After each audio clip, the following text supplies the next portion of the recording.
it's not just a borehole. It's not just digging a well. Because if you dig a well or just, start boring the ground, you may find water. Yeah, if you're lucky, you'll find water. And in about 6 months or so, that well's going to collapse and it'll just go dry. That's where you have to be really careful, because one of the worst things you can do in life is to give someone hope when they have none and then take it back. There's no restoring any kind of faith after that. So in all our projects, sustainability is our flag. It's really important for us. And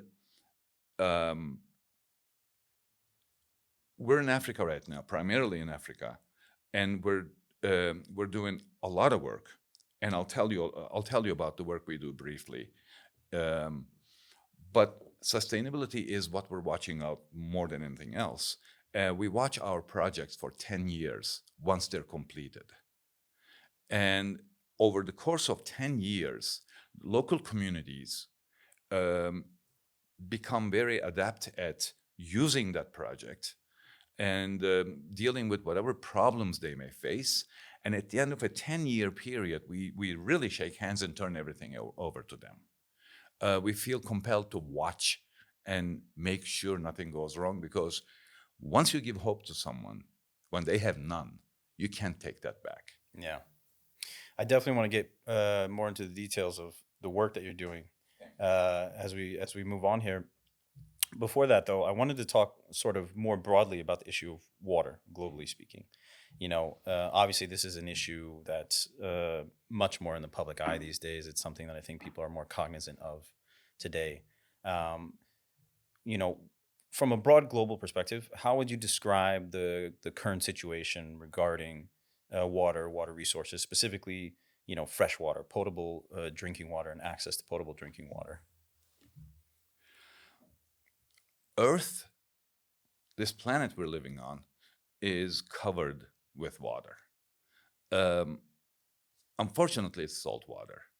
And depending on who's figuring out the calculations and everything, about maybe 1 to 3% of that water is usable fresh water, usable for us, that we can safely use and drink and use for hygiene and everything.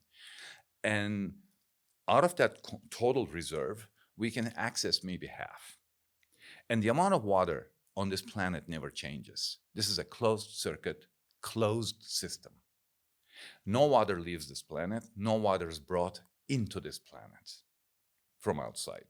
We could be drinking the same water a dinosaur may have drank whenever they lived, 160 million years ago. It's always the same water. This planet has a beautiful way of filtering, cleaning, and refreshing that water, that fresh water, for us to use.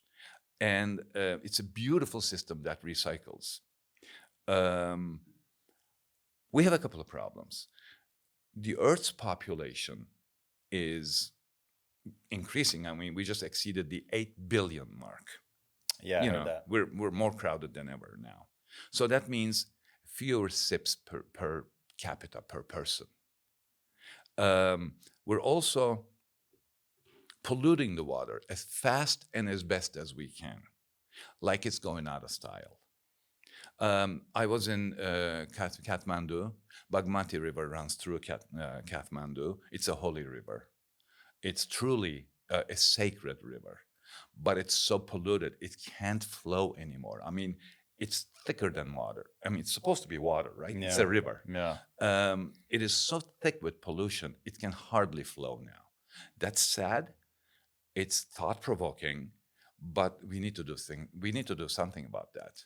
In a space of maybe 45, 50 kilometers from its original source, that river gets so incredibly polluted, it can't flow anymore. And that's just one example. We do that with the oceans. We do this with underground groundwater.